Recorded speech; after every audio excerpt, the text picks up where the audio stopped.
Hello everyone, welcome to my channel learn with Faiza. आज हम boils के बारे में स्टडी करेंगे। बॉयल्स को हम फोड़े और फुंसियाँ भी कहते हैं। तो ये जो फोड़े और फुंसियाँ हो रहे हैं उसका जो एनाटॉमिकल वर्ड है उसे हम बॉयल्स कहते हैं।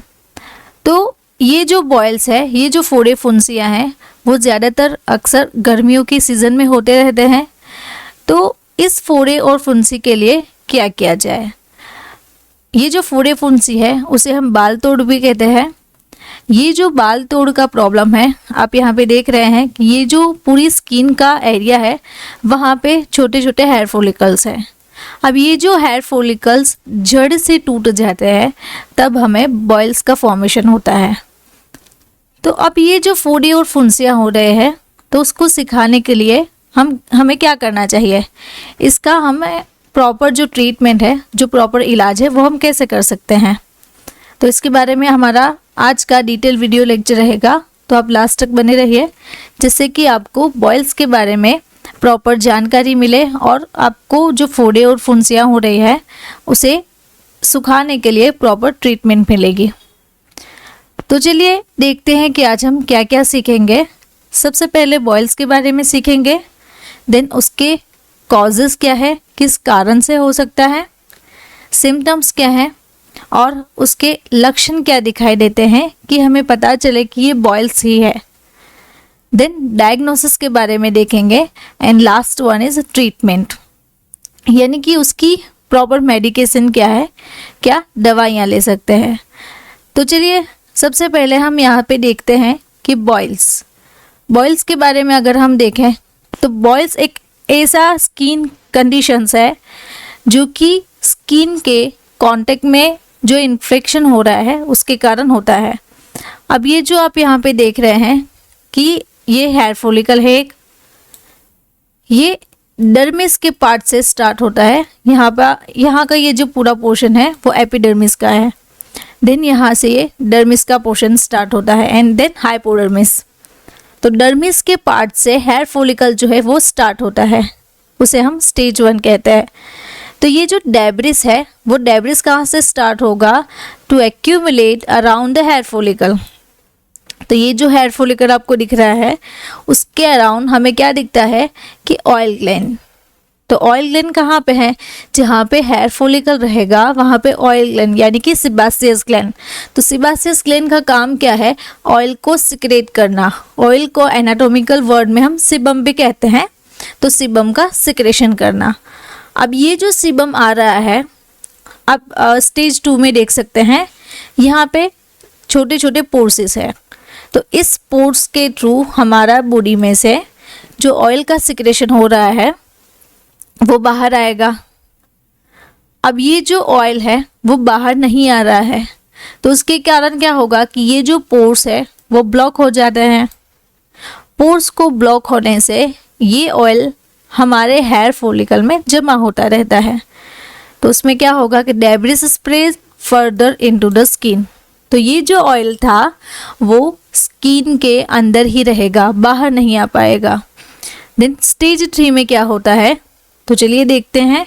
डेब्रिस फ्रॉम रोपी नेटवर्क एंड टनल। तो ये जो डेब्रिस था उस डेब्रिस में ऑयल ग्लैंड्स थी, सिबासियस ग्लैंड जो सिबम का सिक्रेशन करवाती है। ये सिबासियस ग्लैंड हेयर फॉलिकल के बीच जमा हो गया। तो इसे जमा होने के बाद क्या होगा कि स्किन पे एक बम्पी जो अपीयरेंस रहता है उसे हमें बॉयल्स कहते हैं। अब ये जो बॉयल्स है वो किस किस कारण बनता है, हमारी बॉडी में एक ऐसा बैक्टीरिया रहता है स्टेफाइलोकोकस ऑरियस। ये जो बैक्टीरिया है वो स्किन के अराउंड रहता है। अब ये जो स्किन के अराउंड उसका ओवर ग्रोथ हो जाता है स्किन के अंदर ही अंदर, तो उसके कारण बॉयल्स का फॉर्मेशन होता है। हम उसकी कॉजेज़ के बारे में देखें कि बॉयल्स की कॉजेज़ क्या है, किस किस कारण हमें बॉयल्स हो सकते हैं। सबसे पहले है पुअर हाइजीन। अगर आप प्रॉपर तरीके से हाइजीन नहीं रख रहे हैं, प्रॉपर तरीके से जो डेटॉल वाटर है वो यूज़ नहीं करते हैं, तो उससे आपको बॉयल्स हो सकते हैं। नीट एंड क्लीन आप ड्रेसेस नहीं पहन रहे हैं, या फिर ऐसे कोई कॉन्टाजिनियस इन्वायरमेंट में रह रहे हैं जिसके कारण आपको बॉयल्स हो सकते हैं। अगर आपकी पुअर न्यूट्रिशंस है या फिर एक्सपोजर टू हार्श केमिकल, आप कोई ऐसी जगह पे वर्क कर रहे हैं कि जहाँ पे कोई हार्श केमिकल्स है, जो कि केमिकल का एक्सपोजर हो रहा है, तो उसे इनटेक करने से भी, या फिर आपकी जो बॉडी है, जो स्किन का एरिया है, वहाँ पे टच होने से भी आपको बॉयल्स हो सकते हैं। स्टेफ इन्फेक्शंस, यानी कि हमने आगे देखा कि बॉयल्स किसके कारण होता है। बॉयल्स जो है वो स्टेफाइलोकोकस ऑरियस के थ्रू होता है।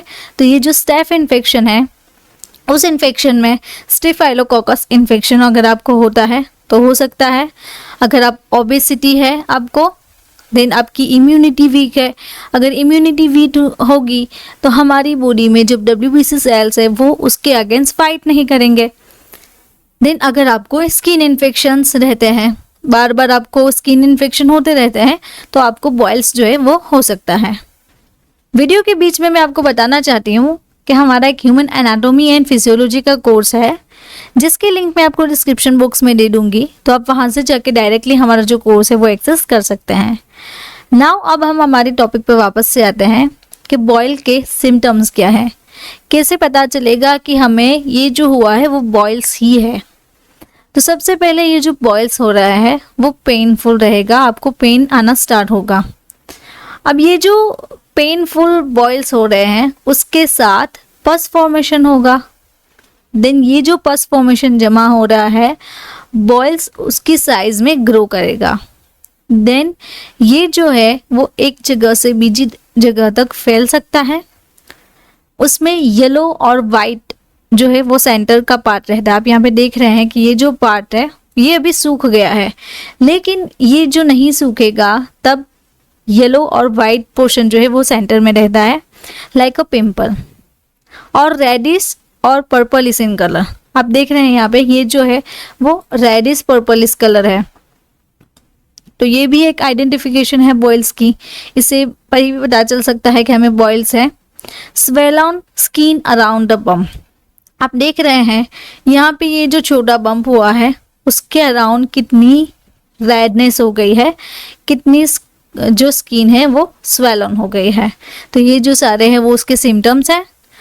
अब और आगे देखें कि इसके डायग्नोसिस क्या ले सकते हैं, क्या डायग्नोसिस करवा सकते हैं।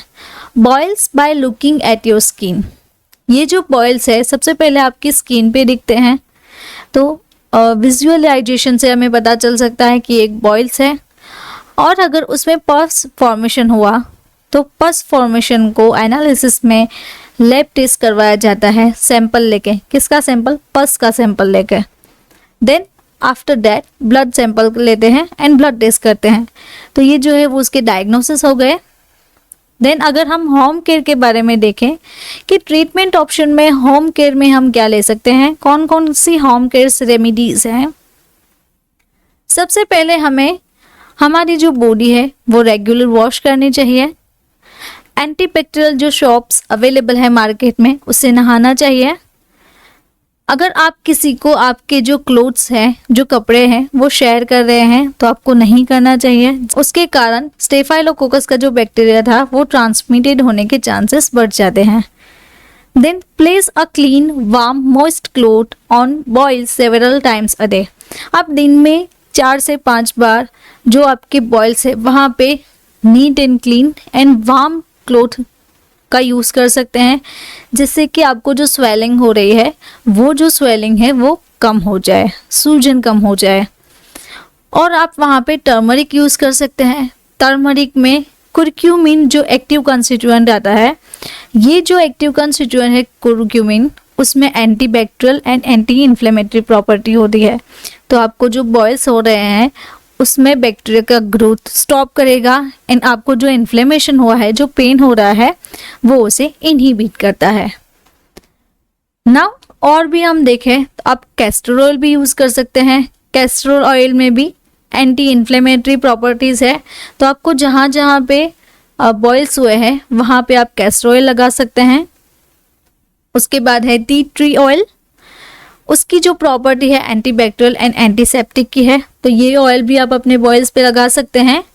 नीम ऑयल का भी यूज़ कर सकते हैं, जो कि उसकी वाइड प्रॉपर्टीज़ रहती है, एंटीसेप्टिक, एंटीबैक्टीरियल एंड एंटीमाइक्रोबियल।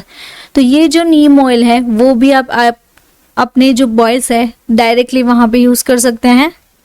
उसके बाद है रॉ ऑनियन, उसकी जो प्रॉपर्टीज़ है वो एंटीबैक्टीरियल की है। तो रॉ ऑनियन को आप यहाँ पे देख रहे हैं कि इसका जो ट्रांसफर सेक्शन लिया हुआ है, यानी कि बीच में से कट करके आप जहाँ पे बॉयल्स है वहाँ पे स्लोली रबिंग कर सकते हैं और ऑनियन का जो जूस है वो अप्लाई कर सकते हैं। तो ये जो सारी है वो उसकी होम रेमेडीज़ है। अब ट्रीटमेंट ऑप्शन के बारे में देखें कि मार्केट में कौन कौन सी ड्रग्स है, कौन कौन सी ट्रीटमेंट ऑप्शन अवेलेबल है। तो चलिए देखते हैं कि मार्केट में जो OTC मेडिसिन आती हैं, OTC यानी कि ओवर द काउंटर, यानी कि विदाउट प्रिस्क्रिप्शन के बगैर आप ये जो मेडिसिन है वो प्रिस्क्राइब कर सकते हैं। उसके बाद है antibiotics, pen relievers, antibacterial soaps and last one is surgery. अगर आपको कोई भी जो पेन किलर है, कोई भी मेडिसिन है, अगर आपको अफेक्ट नहीं कर रही है तो उसके बाद जो बॉयल्स का जो पोर्शन है उसे कट करके सर्जरी करवानी पड़ती है। तो चलिए अब आगे देखते हैं कि क्या क्या ट्रीटमेंट है, कौन कौन सी मार्केट में अवेलेबल्स है। अगर आपको इसका प्रॉपर इलाज चाहिए तो आप मुझे इस नंबर पे व्हाट्सएप पे कंसल्ट कर सकते हैं, जिससे कि मैं आपको एक प्रॉपर गाइडेंस दे सकूं कि आपको कौन सी ड्रग कब लेनी है और कितने टाइम तक लेनी है। नाउ चलिए देखते हैं कि बॉयल्स की जो ट्रीटमेंट है उसका जो डोज है वो कब होगा और कितना होगा। तो सबसे पहले यहाँ पे है फोर्सेफ टेबलेट। जो फोर्सेफ टेबलेट है वो एडिस्टो फार्मास्यूटिकल कंपनी बनाती है, उसमें सेफिरोक्सेम एक्सिटिल आता है। उसका जो डोज है वो 1 टेबलेट दिन में 1 बार या फिर 2 बार आप ले सकते हैं। उसके बाद है ब्लूमॉक्स CA, ब्लू क्रॉस जो कंपनी है वो उसे बनाती है, उसमें जो आती है वो एमोक्सिसिलिन एंड पोटेशियम क्लेवालुनेट आती है। उसका जो डोज है 1 टेबलेट दिन में 1 बार या फिर 2 बार आप ले सकते हैं। उसके बाद है क्लिंडामाइसिन कैप्सूल, जो कि फाइजर कंपनी बनाती है, उसका भी डोज है 1 टेबलेट दिन में 2 बार या फिर 1 बार। Then clindamycin phosphate and nicotinamide gel आती है, new clean gel KLM pharmaceutical की, वो आप दिन में 2 से 3 बार अप्लाई कर सकते हैं अफेक्टेड एरिया पे। देन कोट्राइमाक्सोल जो टैबलेट्स आती हैं कोए की, वो भी आप यूज़ कर सकते हैं दिन में 1 बार या फिर 2 बार। देन नियोमाइसिन सल्फेट का जो नियोस्पोर जो पाउडर आता है, नियोस्पोरिन, वो भी आप दिन में 2 से 3 बार लगा सकते हैं। Then neomycin and polymyxin B sulphate and bacitracin zinc ophthalmic ointment आता है। अगर आपको वहाँ पे आई में आपको बॉयल्स हुए हैं, आई लिड्स पे बॉयल्स हुए हैं या फिर कोई स्किन पे, फेस पे बॉयल्स हुए हैं, तो वहाँ पे आप 2 से 3 बार दिन में अप्लाई कर सकते हैं। देन उसके बाद है डॉक्सीसाइक्लिन कैप्सूल्स, दिन में 1 बार 1 टेबलेट ले सकते हैं। सिफाड्रॉक्सिल टेबलेट, उसका जो डोज है वो 500 mg है, ल्यूपिन फार्मास्यूटिकल कंपनी बनाती है। तो ये जो टैबलेट है वो आप दिन में 1 से 2 बार ले सकते हैं। सिफेक्साइम एंड पोटेशियम क्लावनुनेट जो टैबलेट आती है, टैक्जिम O CV200 Alkem pharmaceutical company बनाती है। तो इसका जो डोज है वो 1 टेबलेट पर डे का है। मिनोसाइक्लिन हाइड्रोक्लोराइड टेबलेट आती है, मिनोज 100 की, रेनबेक्सी बनाती है उसे। तो आप ये जो टैबलेट है वो दिन में 1 बार लीजिए। देन लेनिजोलिड टैबलेट 600 mg में आती है, ये भी आपको दिन में 1 बार लेनी है। एजिथ्रोमाइसिन 500 दिन में 1 बार लीजिए आप। एरिथ्रोमाइसिन स्टीरेट टैबलेट 500 mg, ये भी आपको दिन में 1 बार लेनी है। बर्बेरिस एक्विफोलियम जेल जो आती है, जो कि एक होम्योपैथिक मेडिसिन है, आप यहाँ पे देख रहे हैं कि यहाँ पे होम्योपैथिक लिखा हुआ है, जो कि SBL कंपनी बनाती है इसे। तो स्पेशली एक्ने एंड पिंपल्स के लिए है। तो आप ये जो है वो दिन में 2 से 3 बार लगा सकते हैं। SBL के वाइप क्लियर जो लोशन आता है, एक्ने लोशन, ये भी आप दिन में 2 से 3 बार लगाइए। क्लोट्रिमाजोल एंड बेक्लोमिथाजोल डाइप्रोपियोनेट जो क्रीम आती है, उसका जो डोज है दिन में 2 से 3 बार। फोरडम जो कि सिप्ला की आती है, वो भी एक क्रीम है, तो वो भी आप दिन में 2 से 3 बार अप्लाई कर सकते हैं। म्यूपिरोसिन ऑइंटमेंट आती है, तो ये ऑइंटमेंट भी आप दिन में 2 से 3 बार लगा सकते हैं। एंड फ्यूसिडिक एसिड क्रीम, तो या जहाँ पे आपको इचिंग हो रही है वहाँ पे आप 2 से 3 बार लगा सकते हैं। तो ये जो सारे बॉयल्स के ट्रीटमेंट ऑप्शंस हैं वो आप ले सकते हैं। अगर आपको मेरा ये वीडियो अच्छा लगा तो आपको ये वीडियो भी अच्छा लगेगा। ऐसे ही डिजीज़ेस के बारे में अगर आपको सीखना है तो आप मेरे चैनल को सब्सक्राइब करें, और आपको पर्टिकुलर ड्रग के बारे में सीखना है तो आप मेरी एक दूसरी चैनल है मेडिसिन एक्सपर्ट रिव्यू, उसे भी आप सब्सक्राइब कर सकते हैं। Thank you for watching my video.